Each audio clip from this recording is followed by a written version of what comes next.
2013, I walked out of Adventist education angry with God.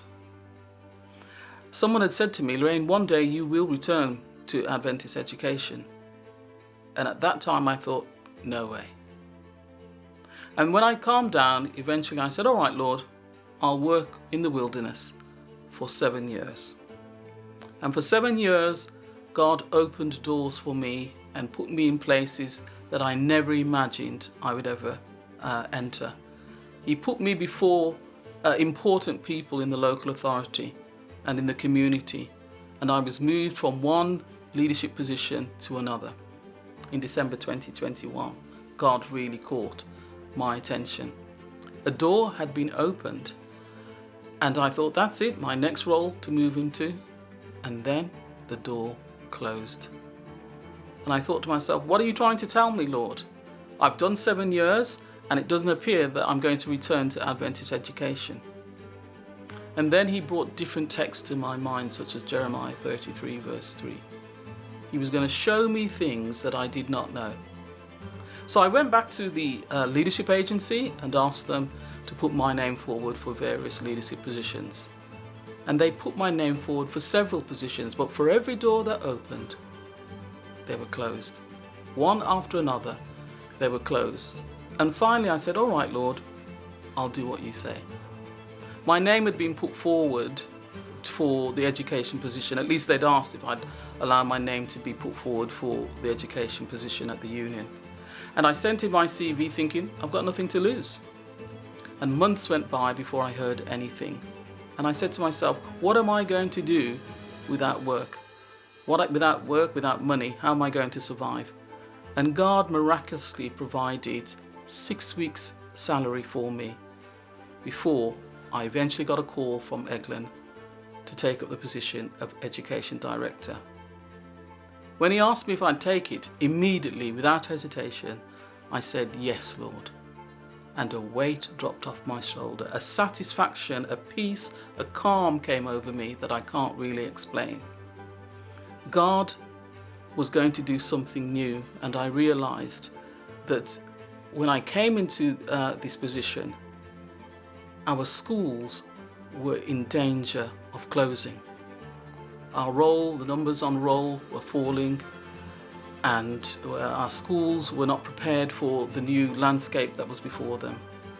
And I believe God has called me to do something new here at the Union.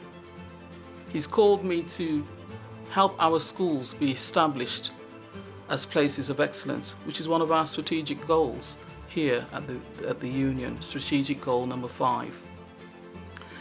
But not only to be places of excellence, but centers of influence, centers of discipleship, where young men and women can come and learn about the love of Jesus. I believe that our schools is a mission outreach tool that has been undervalued. And I feel that God has called me to this job at this time to do something new. To bring to our mission field here in the UK a place where children will find their master and give their lives to the Lord. I believe we're educating our children for eternity. Called for this? Absolutely. Wouldn't want to be doing anything else. I recall in Jeremiah chapter 1, when God called Jeremiah, he called him to a ministry, to a life of ministry.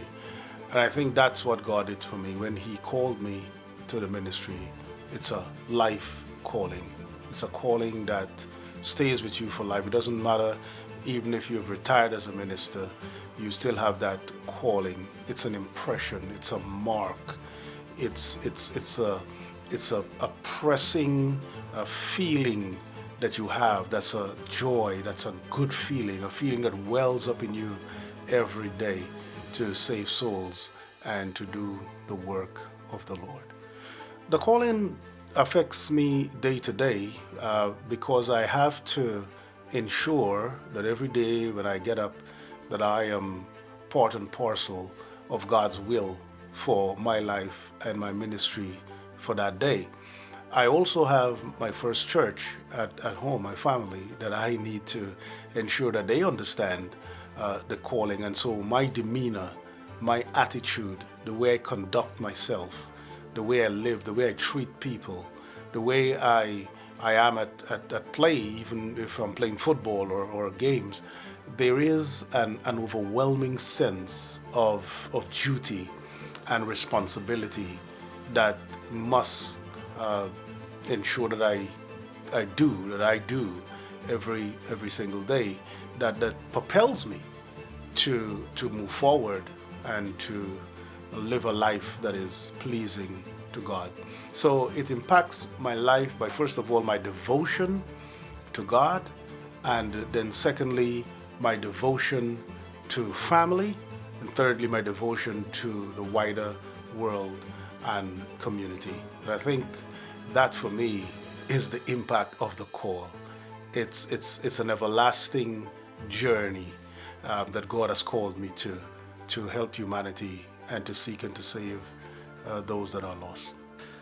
We each have a calling, and I believe that if we sit still for a moment and think about it, that the Bible actually invites us to do exactly that which our initial missionaries did.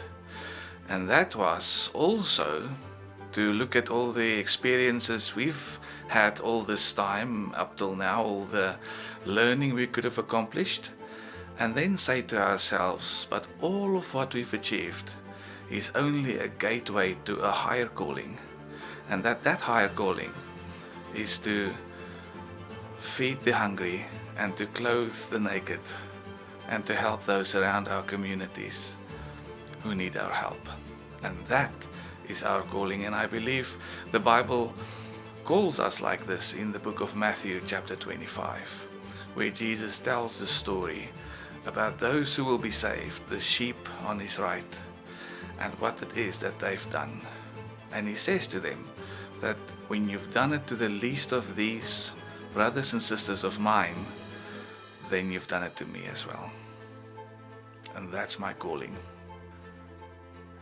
I think of calling in terms of my awareness of God's invitation for me to participate in his redemptive work by using my talents, gifts, and all the resources he's given me for the salvation of souls.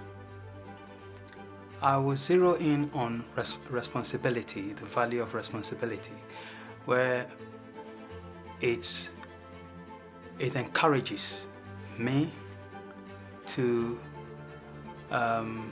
participate or to take every opportunity to use my God-given resources for the salvation of souls. I'm taking the example of Jesus in two passages in the Bible, in Matthew chapter 3 and then later on in Matthew chapter 7. We see Jesus, God calling Jesus, "You are my son, in whom I'm well pleased." That is the first time when Jesus was being baptized. The second time, it was on the Mount of Transfiguration, where God said about his son, "This is my beloved son, listen to him." I see here that Jesus saw his identity, not only what he was doing, but rather in his being the Son of God. And I also believe that that's ministry. We don't see, I'm not just a pastor. I see myself as a son of God. And that will determine everything about ministry. You are a son of God. We are son of God as pastors. And that makes a difference.